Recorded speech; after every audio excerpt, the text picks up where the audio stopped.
ओम निखिलगुणनिकायं नित्यनिर्धूतहेयं शुभतममतिमेयं शुद्धसौख्याप्युपायं सकलनिगमगेयं सर्वशब्दाविधेयं नवजलधरकायं नौमि लक्ष्मीसहायं जन्माद्यस्य यतोऽन्वयादितरतश्चार्थेष्वभिज्ञस्वराट् तेने ब्रह्महृदाय आदिकवये मुह्यन्ति यं सूरयः तेजो वारिमृदां यथा विनिमयो यत्र स्त्रिसर्गो मृषा धाम्ना स्वेन सदा निरस्तकुहकं सत्यं परं धीमहि सच्चिदानन्दरूपाय विश्वोत्पत्त्यादिहेतवे तापत्रयविनाशाय श्रीकृष्णाय वयं नमः। नारायणाय परिपूर्णगुणार्णवाय विश्वोदयस्थितिलयो नियतिप्रदाय ज्ञानप्रदाय विबुधासुरसौख्यदुःख सत्कारणाय वितताय नमो नमस्ते। अभ्रमं भङ्गरहितं अजडं विमलं सदा आनन्दतीर्थमतुलं भजे तापत्रयापहं नौमि न्यायसुधाधिकृज्जयमुनीन् श्रीपादराट्सन्मणीन् व्यासार्यान् विविधागमाब्धिविहरान् श्रीवादिराजानपि वन्दे हंसवरान् रघूत्तमगुरून् वैरब्जवारानिधिं श्रीसत्यव्रतराघवेन्द्रमुनिपां सद्बोधसध्यानपां विद्यायां विबुधाचार्यं वेदज्ञानाब्धिचन्दिरं दुर्मतध्वान्तमार्ताण्डं सत्यध्यानमुनिं भजे। सत्याभिज्ञकराब्जोत्थान् पञ्चाशद्वर्षपूजकान् सत्यप्रमोदतीर्थार्यान् नौमि न्यायसुधारतान् शास्त्रेषु पारदृश्वानम् शास्त्रज्ञेषु च वत्सलम् दीनभक्तोद्धारकरं सत्यात्मानं गुरुं भजे। आपादमौलिपर्यन्तं गुरूणामाकृतिं स्मरेत् तेन विघ्नाः प्रणश्यन्ति सिद्ध्यन्ति च मनोरथाः। शुभां ध्यायन्ति ये कामान् गुरुदेव प्रसादजान् इतरान् आत्मपापोत्थान् तेषां विद्या फलिष्यति। श्री गुरुभ्यो नमः। हरिः ओम। काल जे आपलं चिंतन झालं या नवविधा भक्तीच्या प्रवचन मालिकेमध्ये आपण काल श्रवण भक्तीबद्दल चिंतन केलं। आज आपण कीर्तन भक्तीवर विशेष चिंतन करणार आहोत। आजच्या चिंतनास प्रारंभ करूयात। श्रवणं कीर्तनं विष्णो स्मरणं पादसेवनं अर्चनं वंदनं दास्यं सख्य आत्मनिवेदनं। कीर्तन भक्ती नवविधा भक्तीमधील सांगण्यात आलेली दुसरी भक्ती, दुसरा उपदेश म्हणजे कीर्तन भक्तीचा उपदेश। कीर्तन असे म्हटले की आपल्या कानामध्ये किंवा आपल्या मनामध्ये किंवा आपल्या एकंदरीत विचारामध्ये नारदीय कीर्तन, वारकरी कीर्तन, दासगणू संप्रदायातील कीर्तन इत्यादी नाना विविध प्रकारचे, रामदासी कीर्तन इत्यादी नाना विविध प्रकारच्या कीर्तनांचे चित्र आपल्या डोळ्यासमोर येते। परंतु श्रीमद भागवताला हे कीर्तन कसे अपेक्षित आहे? कीर्तन म्हटल्यावर श्रीमद भागवतात जे कीर्तन सांगण्यात आलेले आहे ते काय आहे? तर श्रीमद भागवतामध्ये म्हणतात भागवत धर्म प्रतिपादन करणे याला कीर्तन म्हणलेलं आहे। श्री भागवत धर्म बुद्धिगत करून तसे आचरण करून त्या भागवत धर्माचे प्रवर्तन करणे व त्या प्रवर्तनाच्या प्रभावामुळे इतर लोक भगवत विषयक आसक्ती त्यांच्या मनामध्ये निर्माण होणे, ते भगवंताच्या दिशेने आकर्षिले जाणे, त्यांचा उद्धार होणे, त्यांच्या जीवनाचा सार्थक, त्यांचा जीवन सार्थकी लागणे, या गोष्टीला कीर्तन म्हणलेलं आहे। असं कीर्तन पाहिजे।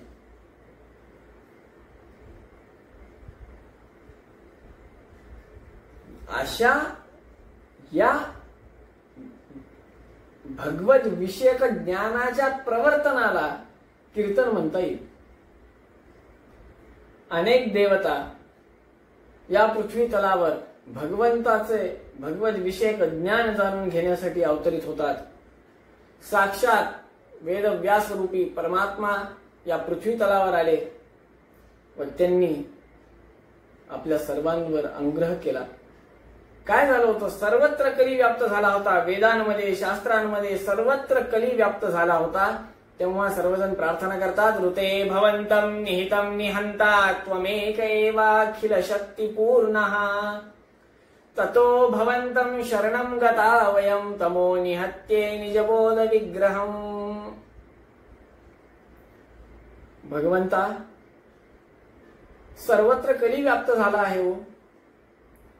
या कलीला तुम्हीच फक्त तुमच्या सत्शास्त्र रूपी शस्त्राने संहार करू शकता. या कलीपासून आमचं रक्षण करू शकता.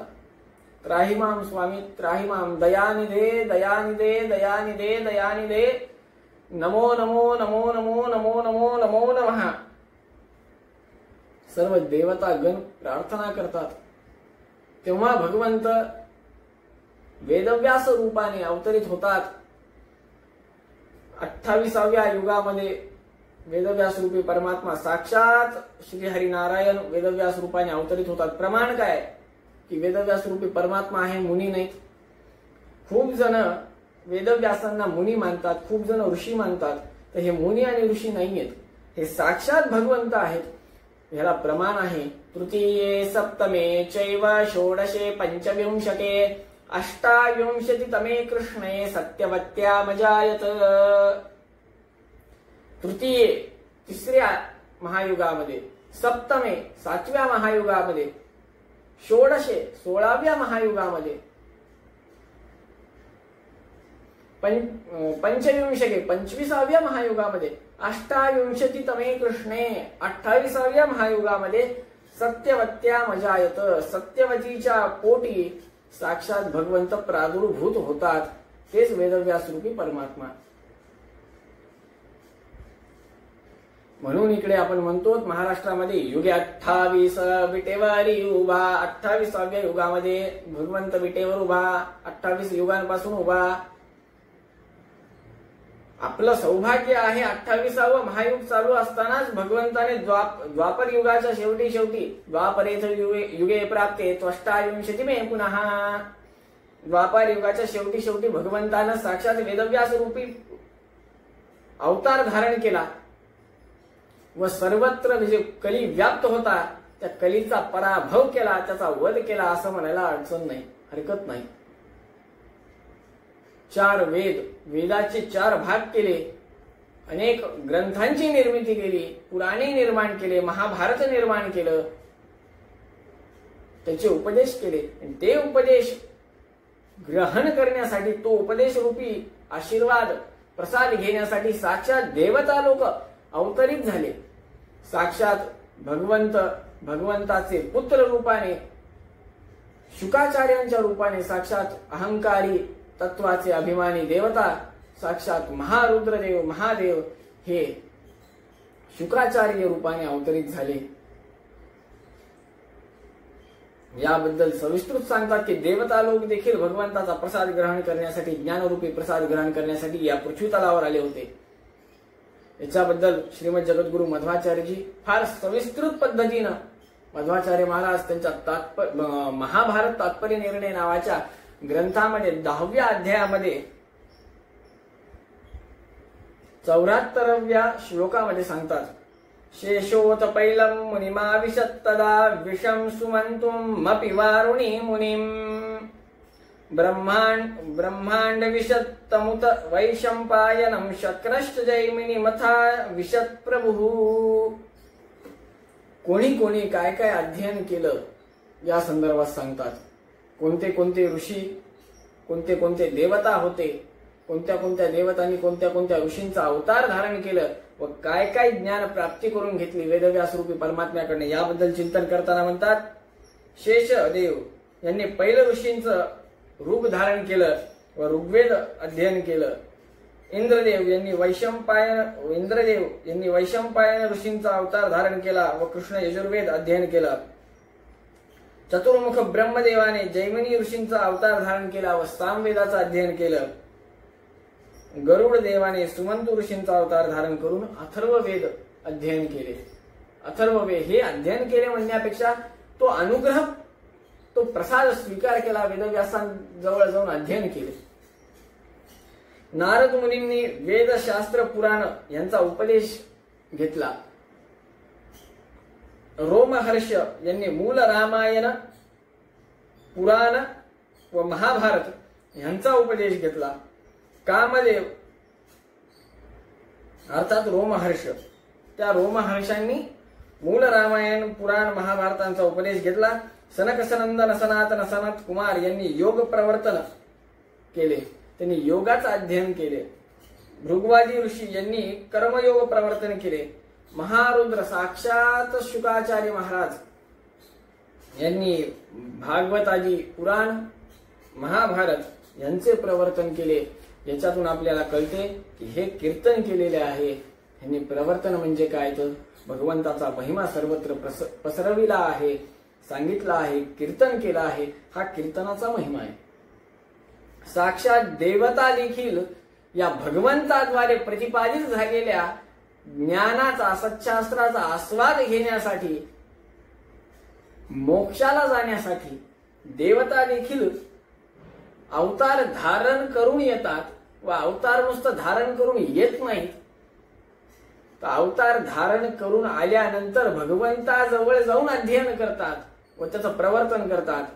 पहिले श्रवण करतात, नंतर कीर्तन करतात.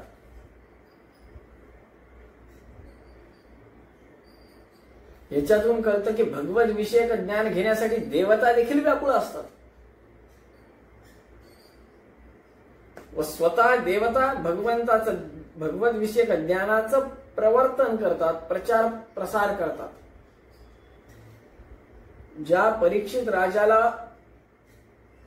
मोक्ष प्राप्ती करून दिली श्रवणाद्वारे, कीर्तनाद्वारे, श्रवणाने तर परीक्षित राजा तरला, त्यांनी श्रवण केलं. कीर्तन केलं कोणी? तर शुकाचार्य महाराजांनी, साक्षात रुद्रदेवाने कीर्तन केलं, भागवताचं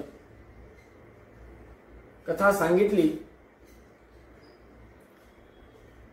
कीर्तनाचा महिमा काय आहे? भागवत उपदेश करणारे जे साक्षात महारुद्रदेव, महाअवतारी, सामान्य अवतार नाही, महाअवतारी पुरुष, साक्षात महादेवांचा अवतार शुकाचार्य.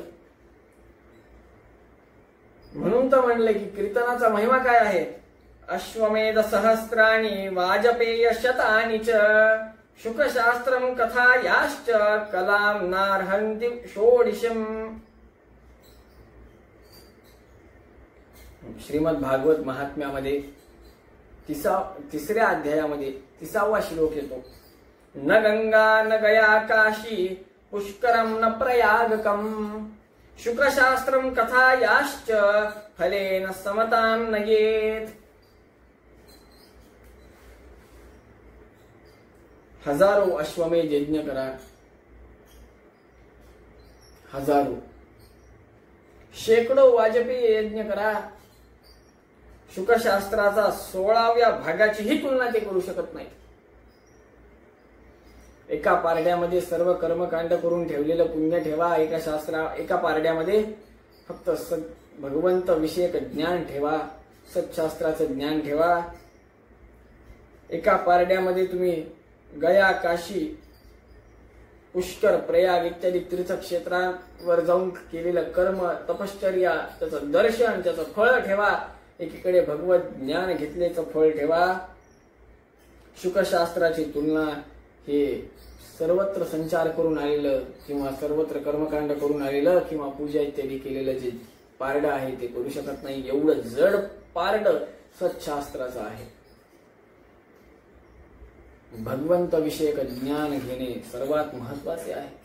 एवढं प्रचंड ज्ञान भगवंताचं हे मोक्षासाठी कारणीभूत ठरतं. म्हणून भागवताच्या कीर्तनाच्या श्रवणाने, भागवत कथा कीर्तनाच्या श्रवणाने, शुकाचार्याद्वारे प्रतिपादन करण्यात आलेल्या त्या भागवताच्या श्रवणाने परीक्षिती राजा तरला.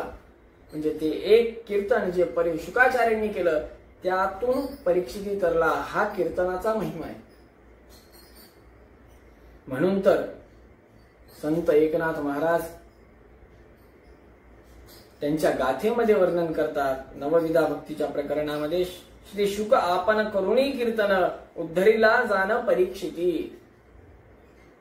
कीर्तनाचा महिमा बघा. शुकाचार्य यांनी कीर्तन केलं आणि त्याच्यातून उद्धरीला परीक्षिती. त्याच्यातून उद्धार कोणाचा झाला? परीक्षित राजाचा झाला.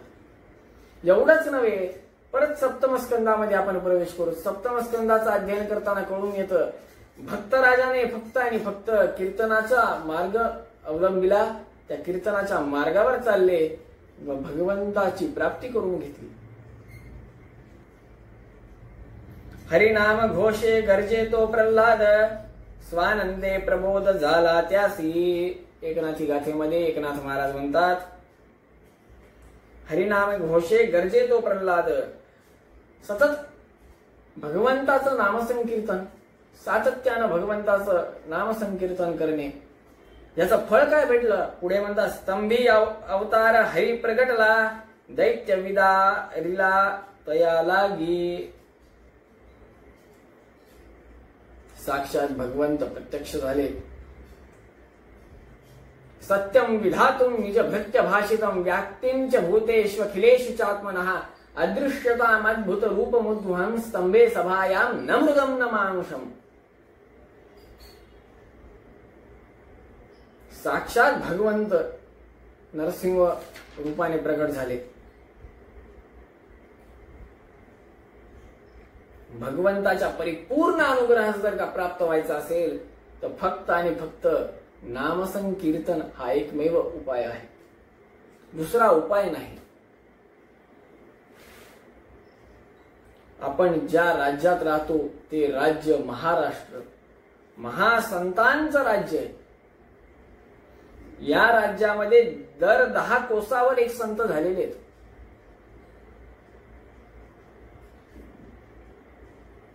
दर 10 कोसाला भाषा बदलते, भाषेची धाटी बदलते. कुठे कोकणी होते, कुठे आहिरणी होते, कुठे मराठवाडी होते, कुठे पुणेरी होते, कुठे कोल्हापुरी होते, कुठे विदर्भातली होते. जशा जशा भाषा बदलतात दर 10 कोसावर, दर 12 कोसावर, त्याच दर 12 तर दर 10 कोसावर संत देखील आहेत. काही ना काहीतरी कोण ना कोणतरी संत त्या ठिकाणी आहेत. याच राज्यामध्ये अनेक यतिचंद्र होऊन गेलेत, अनेक संत महंत होऊन गेलेत, संन्यासी होऊन गेलेत, तपश्चक्रवर्ती होऊन गेलेत. नामसंकीर्तनाचा महिमा सकल संप्रदाय मान्य आहे. असा एकही संप्रदाय नाही की जो नामसंकीर्तन करू नये असं म्हणतो. सर्वजण म्हणतात की नामसंकीर्तन करावेच लागणार, करायलाच पाहिजे, आवर्जून झाले पाहिजे. परंतु याच्यामध्ये देखील काही जणांचं म्हणणं असं असतं की अरे तुम्ही तर द्वैती, तुम्हाला हे मान्य नाही. हे तर अद्वैती, तुम्हाला हे मान्य नाही. तुम्ही शाक्त, तुम्हाला हे मान्य नाही. तुम्ही गाणपत्य, तुम्हाला हे मान्य नाही. इत्यादी इत्यादी विषय सातत्याने आपण म्हणत असतो. तुम्हाला हे चालत नाही, तुम्हाला ते चालत नाही, तुम्हाला फलानं चालत नाही, तुम्हाला ढिपलानं चालत नाही असं आपण म्हणतो.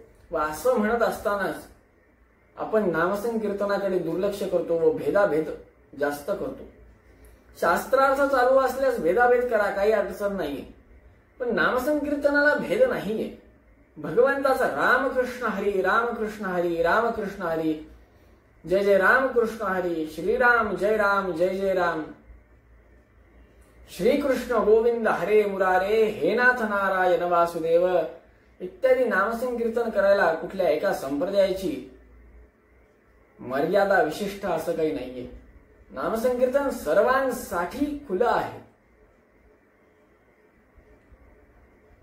इथेच आपली गल्लत होते. गुरुद्वारे प्रतिपादित झालेल्या नामसंकीर्तनाच्या महिमेला किंवा गुरुमंत्राला ते गुरुजींद्वारे आपल्याला सांगण्यात येतं की बाबा साधकाला गुरुजी म्हणतात की हे तुला मंत्र दिलेला आहे, तू याचं जप तप पारायण नामसंकीर्तन कर. आपण ते सोडून गुरुजींवर विश्वास न दाखवता आपण आपण जे साधक आहोत ते गुरुजींवर विश्वास न दाखवता इतर गोष्टींकडे लक्ष देतो, त्याच्याने आपल्या साधनेचा जो राजमार्ग आहे त्या राजमार्गातून आपण खाली उतरतो. उदाहरणार्थ सोपं सांगायचं झालं तर मुंबई पुणे नॅशनल वे आहे, हायवे, नॅशनल हायवे. आपल्याला नॅशनल हायवेने जायचंय, तर आपण सर्व्हिस रोड पकडतो. सर्व्हिस रोड पकडल्यानं काय होतं की आपण एखाद्या गावात जातो, मुंबईपर्यंत पोहोचतच नाही. आपलं डेस्टिनेशन आहे, आपलं जाण्याचं स्थान आहे मुंबई, प्राप्त करण्याचं स्थान मुंबई आहे. तर तिथे जायचं असेल तर आपल्याला सर्व्हिस रोड नकोय, आपल्याला हायवे पाहिजे.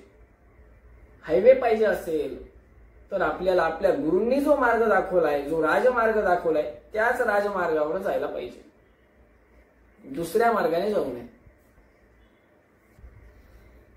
गुरूंचा सन्मान करावा, गुरूंवर विश्वास ठेवावा.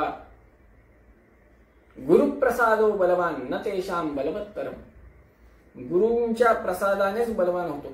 हरवृष्टे गुरुस्त्राता गुरुवृष्टे न कश्चन. हरी जर का रुसला तर गुरु तारू शकतो, पण गुरु जर का रुसले तर हरी पण काही करू शकत नाही. म्हणून गुरूंनी दिलेला उपदेश, गुरूंनी दिलेला नामसंकीर्तनाचा मार्ग, त्या राजमार्गावरच चालावं.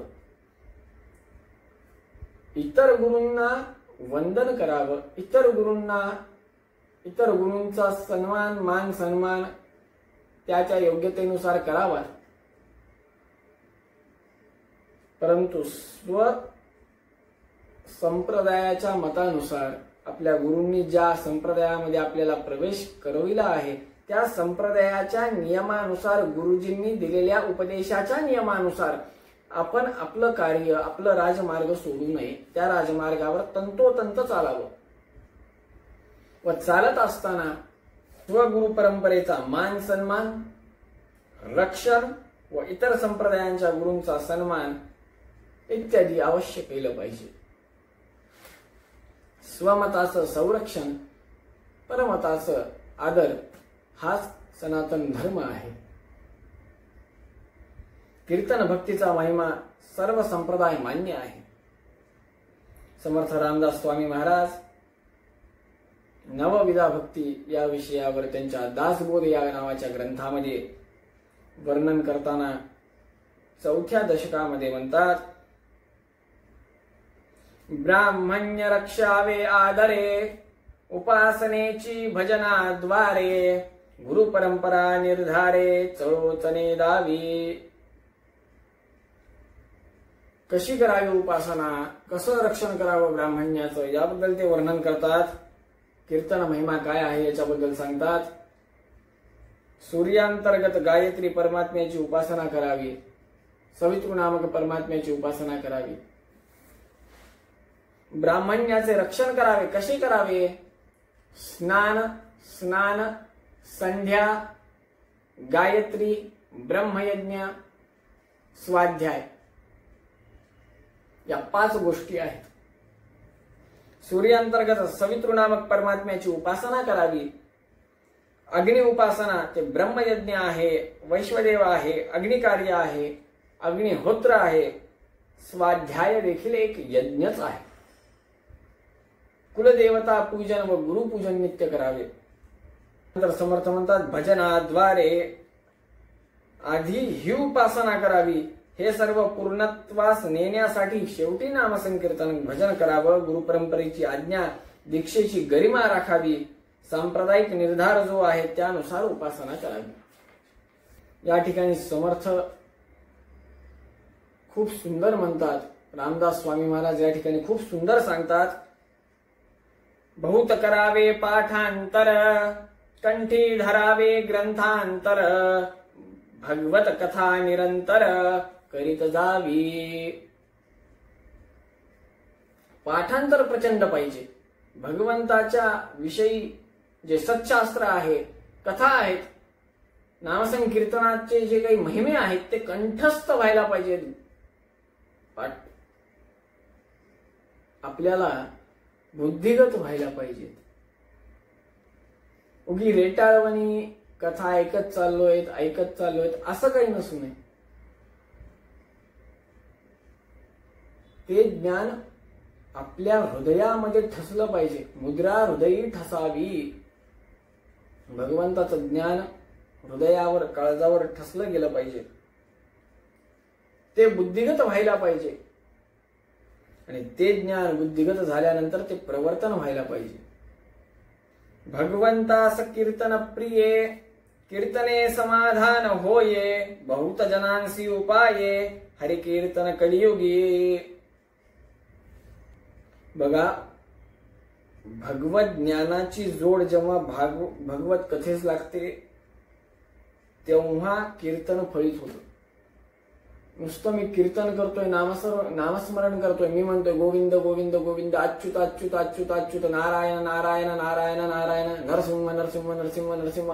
पण नरसिंह म्हणजे काय हेच माहित नाहीये, अच्युत म्हणजे काय हेच माहित नाहीये, गोविंद म्हणजे काय हेच माहित नाहीये, केशव म्हणजे काय हेच माहित नाहीये.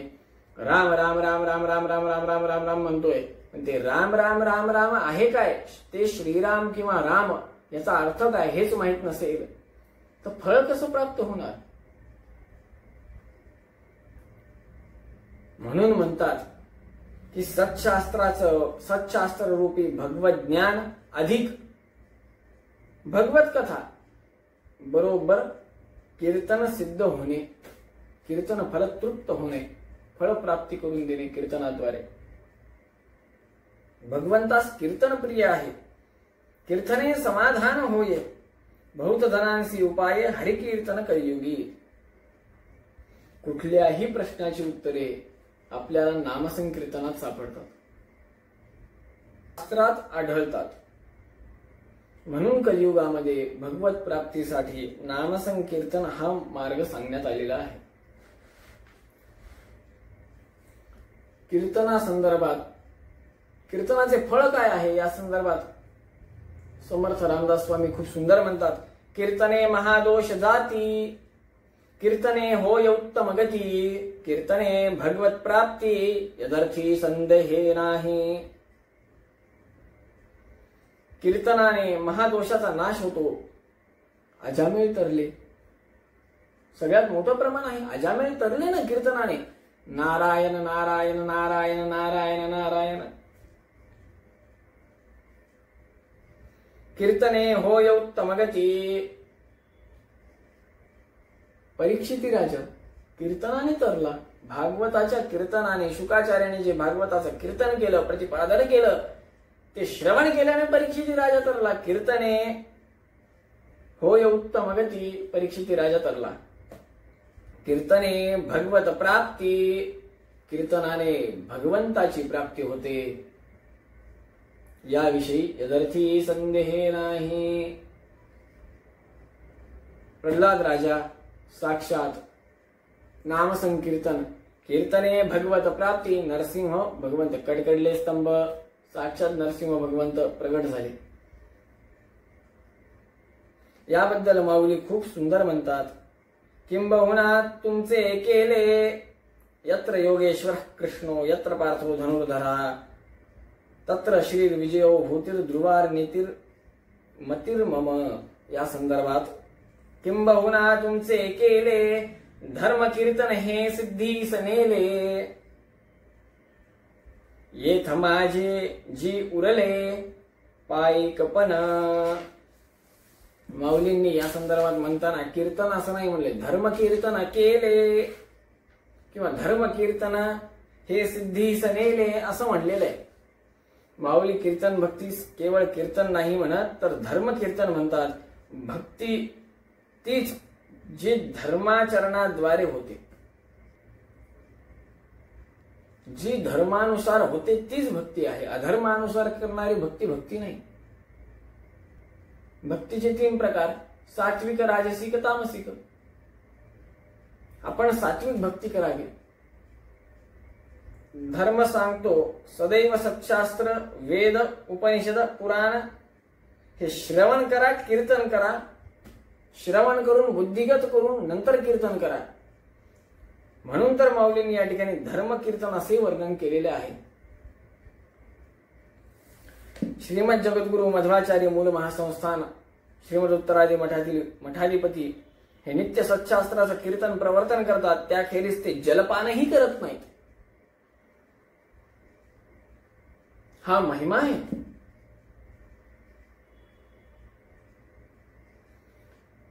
श्री श्री श्री सत्यात्मतीर्थ महास्वामींबद्दल सांगताना आवर्जून सांगावं वाटतं की सत्शास्त्राचं चिंतन,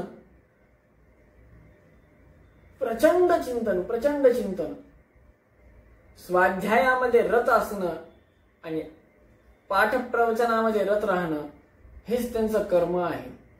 म्हणून तर हंसपीठाधीश्वरांच्या बऱ्याचशा आतापर्यंत हंसपीठाधीश्वर जे काही झाले त्यांच्या बऱ्याच श्लोकांमध्ये एक वर्णन आढळतं. त्याच्यातलं एक प्रसिद्ध वर्णन आहे.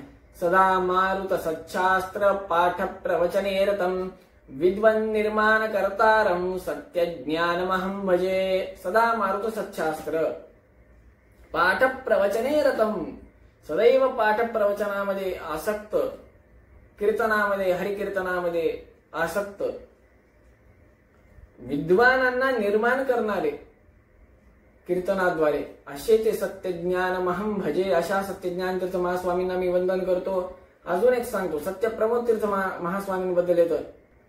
सुधा पंडित निर्मातृं सुधा पंडित पोषकान सत्य प्रमोद तीर्थार्यान नौमी न्याय सुधारतान. अनेक पंडितांना निर्माण करणारे, अनेक पंडितांचं घर इत्यादी प्रपंच सांभाळणारे असे ते सत्यप्रमोद तीर्थ महास्वामी. सर्व संप्रदाय मान्य कीर्तन आहे. याच्याबद्दल ब्रह्मांड पुराणामध्ये ब्रह्मनारद संवादामध्ये व्यंकटेश स्तोत्र येतं. त्या व्यंकटेश स्तोत्रामध्ये वर्णन येतं. इतीदं कीर्तितं यस्य विष्णोर्रमित तेजसा त्रिकाले यः पठे नित्यं पापं तस्य न विद्यते. भगवंताचं नाम संकीर्तन केल्यानं काय होतं? विशेष करून व्यंकटेश स्तोत्राबद्दल त्याच्या फलश्रुतीमध्ये सांगतात की जेव्हा आपण व्यंकटेश स्तोत्र वाचतो तेव्हा काय होतं? भगवंताचं स्मरण जेव्हा आपण करतो, नामसंकीर्तन जेव्हा आपण करतो तेव्हा काय भेटतं? इतीदं कीर्तितं यस्य विष्णोर्रमित तेजसा त्रिकाले यः पठे नित्यं पापं तस्य न विद्यते. राजद्वारे पठेत् घोरे संग्रामे दुःखसङ्कटे भूतसर्पपिशाचादि भयं नास्ति कदाचन. अपुत्रो लभते पुत्रान् निर्धनो धनवान् भवेत्. रोगार्तो मुच्यते रोगात् बद्धो मुच्येत बन्धनात्. यद्यदिष्टतमं लोके तत्तत् प्राप्नोत्य न संशय. ऐश्वर्यं राजसन्मानं भक्तिमुक्ति फलप्रदम्. विष्णुर्लोकैकसोपानं सर्वदुःखैकनाशनं सर्वैश्वर्यपदं ऋणां सर्वमंगलकारकम्.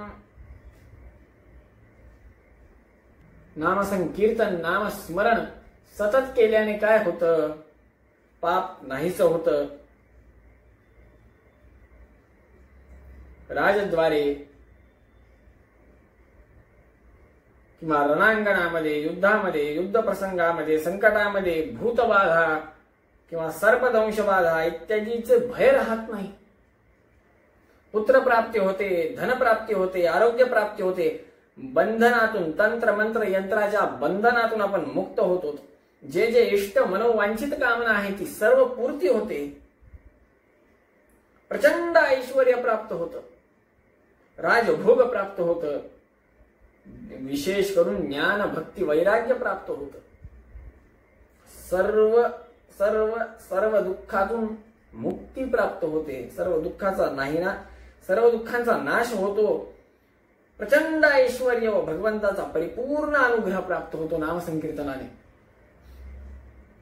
याबद्दल खूप सुंदर म्हणलेलं आहे. कीर्तने अवेग्रता घडे, कीर्तने निश्चय सापडे, कीर्तने संदेह बुडे, श्रोतया वक्त्यांचा. कीर्तनाने भगवंताविषयी आसक्ती निर्माण होते. कीर्तनाने भगवंताबद्दल दृढ विश्वास दृढ होतो. विश्वास हा दृढ होतो. कीर्तनाने भगवंताचा, भक्ताचा, धर्माबद्दलचा श्रवण करणाऱ्या त्या साधकाच्या मनातील संदेह नाहीसा होतो. श्रोता व वक्ता हे दोन्ही भगवंताच्या चिंतनामध्ये तल्लीन होतात. अशा या कीर्तन सेवेमध्ये आपण देखील तल्लीन व्हायला पाहिजे.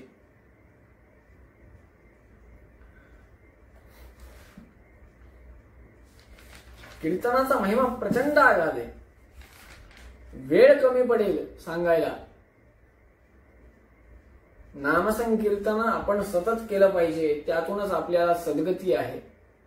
ते नामसंकीर्तन आपल्या गुरूंनी ज्या पद्धतीने आपल्याला सांगितलेलं आहे, उपदेश केलेला आहे, त्या पद्धतीने करावे. सतत भगवंताचं नामस्मरण करावं. नामस्मरण करत असताना भगवंता तू सर्वोत्तम आहेस, तू अनंत गुणांनी परिपूर्ण आहेस,